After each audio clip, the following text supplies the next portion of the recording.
Part 6, Philosophy of Progressivism. We shall become aware of the great societies we call states, and directly in contradiction to official policy yet never abandoned. Principles which no philosopher has yet been able to bring into agreement with morality, or else, what is terrible, suggest how to replace with better ones, reconcilable with human nature. So philosophical chiliasm, which hopes for a state of perpetual peace based on a federation of nations united in a world republic, is universally derided as sheer fantasy, as much as theological chiliasm, which awaits the completed moral perfection of the human race. Kant, religion within the boundaries of mere reason. There's a sucker born every minute. P.T. Barnum. It is by the promise of an occult sense of power that evil often attracts the weak. Eric Hoffer, The Viking Book of Aphorisms. Progressivism seeks to undermine absolute truth in ethics and morals with some famous philosophical problems. The trolley car problem places you at a railway switch. The trolley car is headed down the tracks and the switch is in a position where it will direct the trolley car into a group of 4 people that are on the tracks. If you flip the switch, the trolley car will go down another section of tracks where there is only 1 person. Flipping the switch enables you to save 4 people at the expense of 1. Should you flip the switch?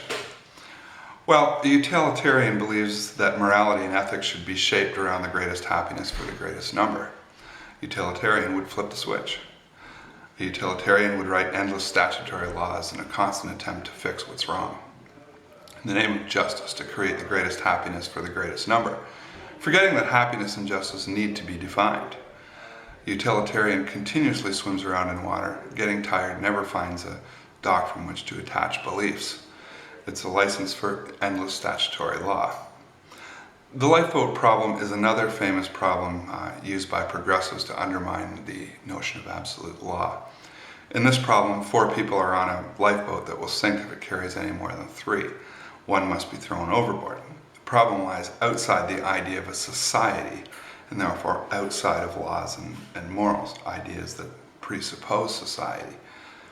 In nature, there is only a constant state of war, and this is what you would have in the lifeboat scenario. The lifeboat scenario is a real problem, according to progressives. It gives them license over and above the laws of God. The world is overpopulated and something must be done. Almost everyone believes the world is overpopulated, an idea that's been hypnotically repeated for many years. This belief cannot be based on knowledge or experience. It is nothing more than a faith in authority. Fear must rule in a despotism. Personally, I've flown in an airplane and I've looked out its windows while flying over heavily populated areas like New York City. Anyone who's had this experience cannot argue that man is ruining the planet or that the world's overpopulated unless they've watched far too much television. There's more life in a square inch of a big city than there is in the most dense of rainforests. Foliage grows better around big cities. Carbon dioxide is a life-giving gas. If we didn't pump oil out of the ground, it'd be coming out by itself in the form of tar pits in all kinds of random and terrible locations. Man's irrigation puts water on the possibility of life where Mother Nature will not. Man is actually good for this planet. We could terraform all kinds of areas that are desolate now if, we weren't fighting all these wars. If the world was truly overpopulated and our rulers truly wanted to fix the problem, economies would not be destroyed, which creates poverty. The impoverished produce more. Governments could terraform land here rather than talk about doing it on Mars, if they've ever actually been to Mars. Progressivism is well known not to work, and this is why it's being adopted. It's being adopted to destroy the existing society so that the phoenix will return, the Messiah will make an appearance, and that men will live happily ever after in a morally perfected society. It's philosophical and religious chiliasm.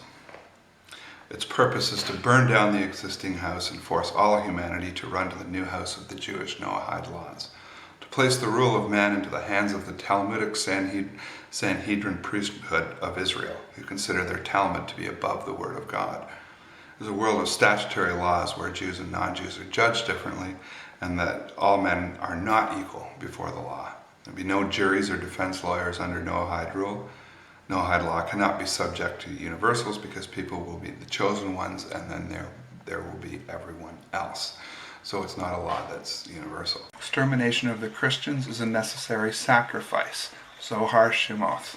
Jews are disproportionately represented in all power structures in Western country. They have a disproportionate share of the wealth and are behind multiculturalism in the West. Israel has closed its borders, but the banker-controlled governments in all Western societies seek multiculturalism.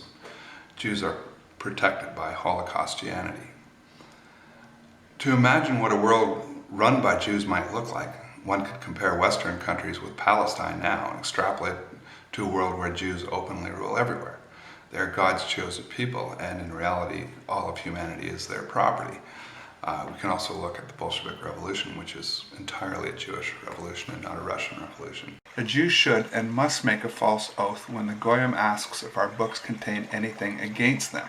Talmudic quotes such as this are numerous, and they can be found all over the web, as well as on General Moore's site, M-O-H-R. English versions of the Talmud can be downloaded. Many Christians have researched the Talmud to inform us, but you will not see this on corporate media. Supporters of the Noahide movement will deny its opposition to Christianity and espouse a peaceful nature due to its seemingly universal set of laws. I haven't discussed the Noahide laws in this video. This is because you wouldn't believe me, and many people really aren't ready to escape their safe zones and look into this.